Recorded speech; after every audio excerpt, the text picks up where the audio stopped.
All right, so I want to start off with asking you a question. Do you think you got enough sleep this last week? And can you recall the last time you woke up feeling refreshed, not needing coffee?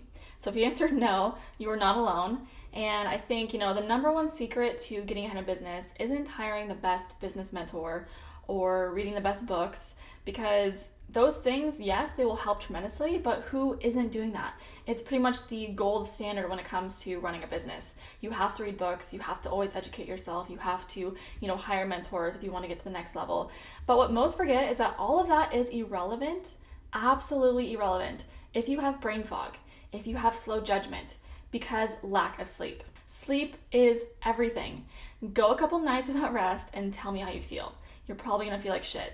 But if you want to optimize your sleep, you need to understand what sleep is first. So, what exactly is sleep? Now, most researchers will probably never understand sleep in its full capacity and full complexities. But however, there are a couple things we do know. When it comes to sleep, there are two main types. So you have non-REM, or otherwise N1, which is falling asleep, N2, which is light sleep, and N3, which is deep sleep. And then on the other spectrum of that, you have REM, which is also known as rapid eye movement. And when it comes to actually breaking these down in the correct order, you have the cycles of sleep. Now you start off awake. You are fully awake and conscious, just lay down in bed. N1 is falling asleep, so you begin to drift in and out of sleep. Muscle activity starts to slow. You are easily awakened. N2 is light sleep, so your body temp drops and your brain waves start to slow down. Deep sleep is your muscles relax, blood pressure drops, and breathing slows. Brain and body are flooded with growth hormones. And REM, rapid eye movement. This is when most have dreams, your body is paralyzed, brain is most active during REM. Now, when you're looking at a complete sleep cycle, this is what it should normally look like. Now, you start off in awake, and then you go straight to non-REM 1 or N1, and then N2, N3, N4, and then you go back up to N3, N2, N1. So it kind of creates a upside down pyramid or triangle. And each sleep cycle should last around 90 minutes. And you should have a total of 5 to 7 cycles per night. Now, notice that you have predominantly most of your deep sleep in the first half and your REM in the last half. This is going to be super important in the next couple slides. And this is something key to remember when it comes to actually picking your sleep and awake times. Because let's say you're an individual who sleeps, let's say, you go to bed at 10 and you normally wake up at 7 a.m. Let's say you're going to the airport and you only sleep from 10 till maybe 5. So your body is used to getting REM, in the last half. If your body wakes up suddenly when it's not used to, let's say going to the airport, you are going to miss this last hour of REM. And this happens very frequently when it comes to clients. They're like, hey, how can I fix my REM levels? Well, first of all, your wake and sleep times are not optimized. You're going to bed sometimes at 10, sometimes at 2 a.m. You're waking up sometimes at 7, sometimes at 5, sometimes at 10 a.m. So when these things are happening, how is your body supposed to know when to fire off the correct hormones? When is your body supposed to know when to enter deep and REM cycles? It doesn't. So that's how you lose them.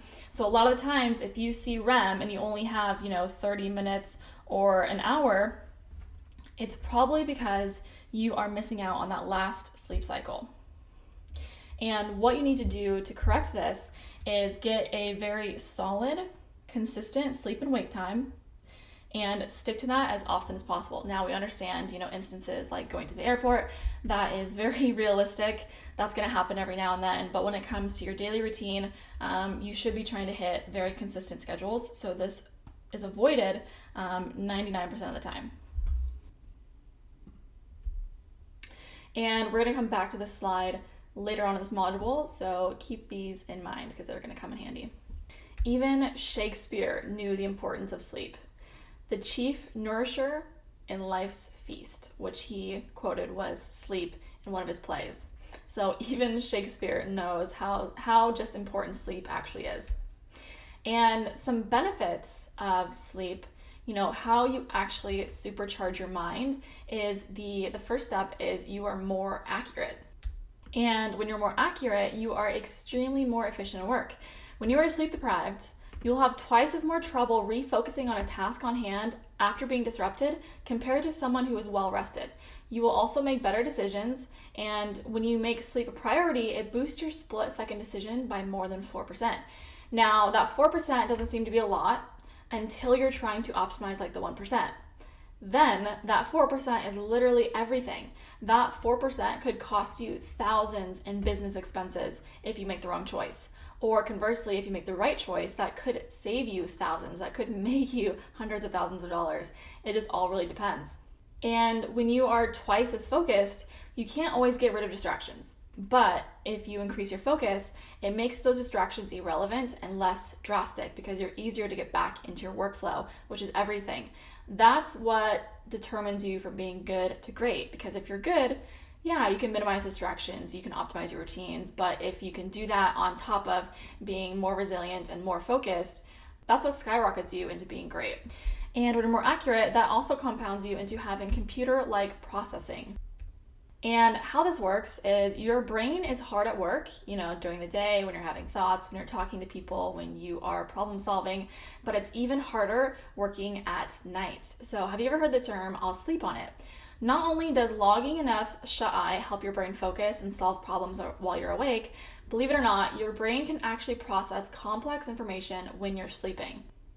Now, how this happens is when you look at your brain and look at memories and how they get stored and how they get organized, your brain is basically always processing information. Always. That's how your brain uses up so much energy.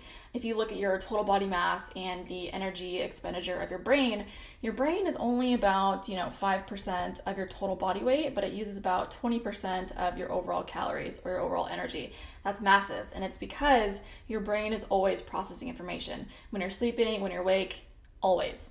Now, when you're sleeping, the way you came across, that term of, let me sleep on it when you have a big decision, that intuitive sense of wanting to sleep on it is actually true because when you're sleeping, your brain is processing, old information, old memories, and it's also processing new information. And then with these two combined, they actually create new connections and new ideas. And that's how you get more decisions, that's how you're more creative, that's how you might sleep on something and get a better idea the next day, because even though you're consciously sleeping and you have no, awareness of doing this, your brain is working very hard during the nighttime to store and organize things, and your subconscious mind might actually have a better idea than your conscious mind because of this. It has more access to older information, and it might have better processing skills in order to give you that better idea.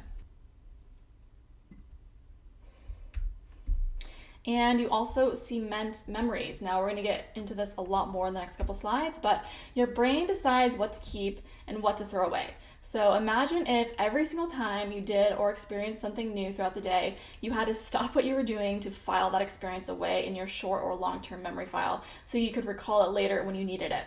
Chances are you'd be spending so much time archiving your life that you never actually got anything done.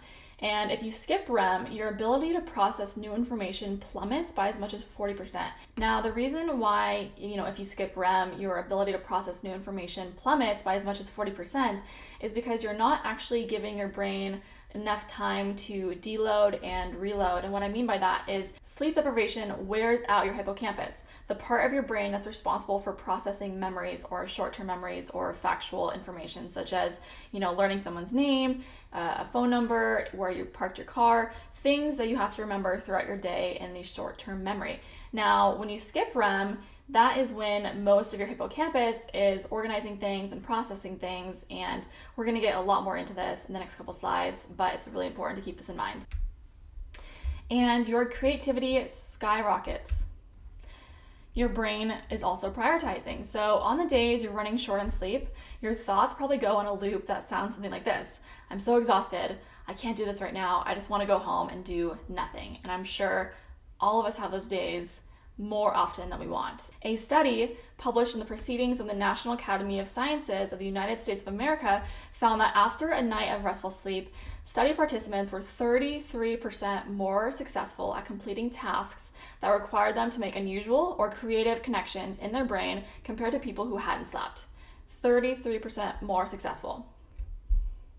and your brain is also detoxing. So this is probably one of the only tried and true methods that are actually backed by science, because the word detox is such a hot topic, it's such a hot word that it gets thrown around very loosely because people are obsessed with the idea of detoxing. No idea why, but when it comes to the health community, this is probably the only one that's backed by science and is not completely full of bullshit, because there's evidence the brain clears out toxic waste accumulated during the day, and at night, through convective motions of the fluid, it bathes the brain. It basically flushes out all of those molecules that shouldn't be there, that are old, that are wasted away. So waste product leaves your brain every night when you sleep. Now imagine if you aren't getting good sleep, that waste product actually stays there. Now, there was actually a study conducted by the University of Berkeley in California, and what they found was they studied 26 people, and within those 26 people, they also used imaging tools to look at their actual brain. And what they found was the people who had the poorest amount of sleep, their brain was filled with a toxic substance called beta amyloid, and they found that the people with the poorest sleep had the most beta amyloid substances in their brain. Now, beta amyloid is actually connected to dementia as well as Alzheimer's, which are both incredibly sad and devastating diseases to happen, later on in your years. And what they found was poor sleep definitely has connections to the beta amyloid, and that is connected to Alzheimer's and dementia, which I don't know about you, but I definitely will do everything in my power to prevent that and avoiding this whole thing in general, because I don't even want to get even close to having dementia or Alzheimer's. And the fact that they found a toxic substance such as beta amyloid in your brain, that just kind of boils down to what I found in the slides. So waste products, so that beta amyloid is not leaving your brain correctly.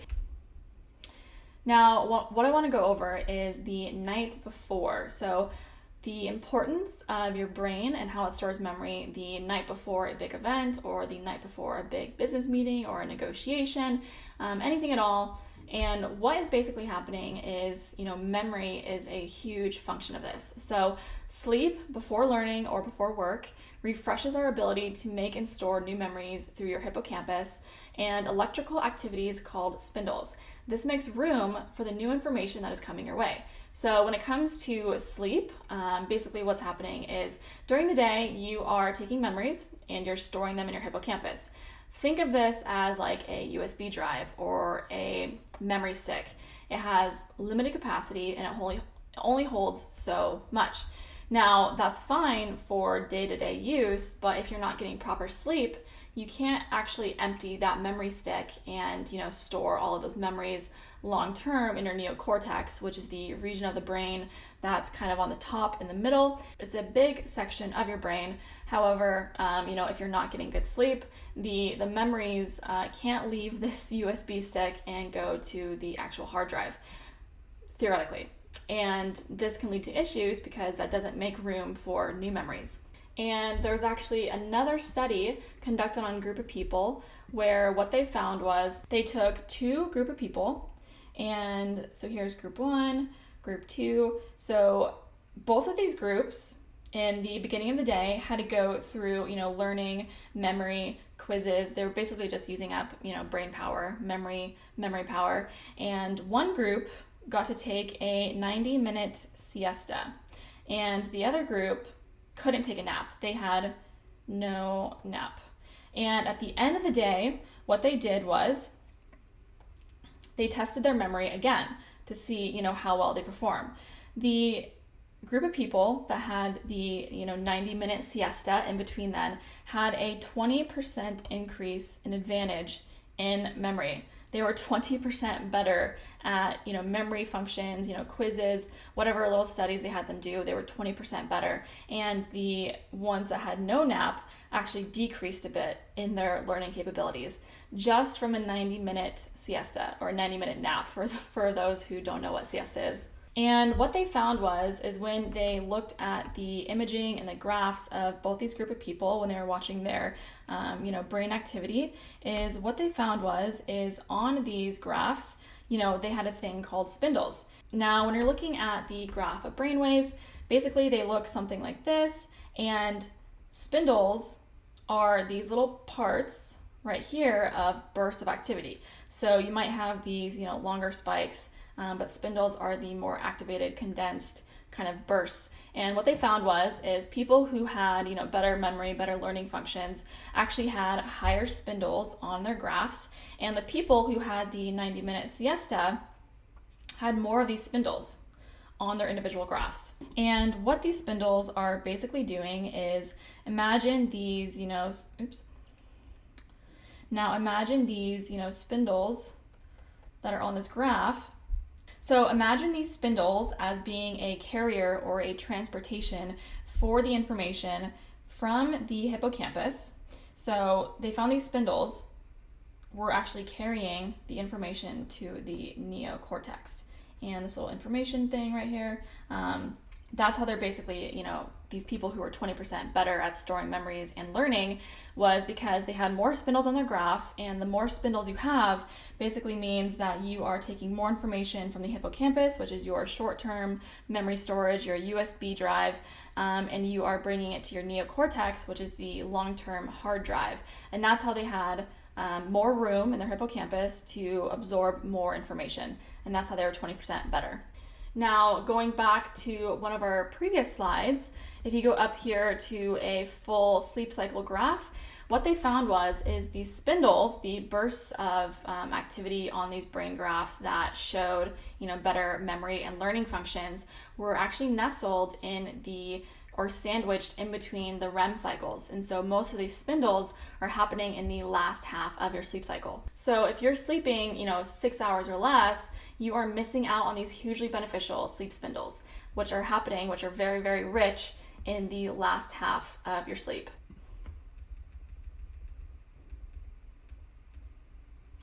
Now, the night after.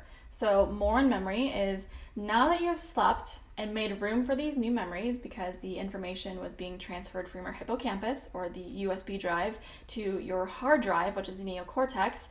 After sleeping is when you click the save button on all of these newly created files. And one interesting thing that these researchers found is when it comes to recalling information, the day of learning, so the day you found someone's name, you pull those memories from your hippocampus, and they found these by looking at activity on imaging of the brain.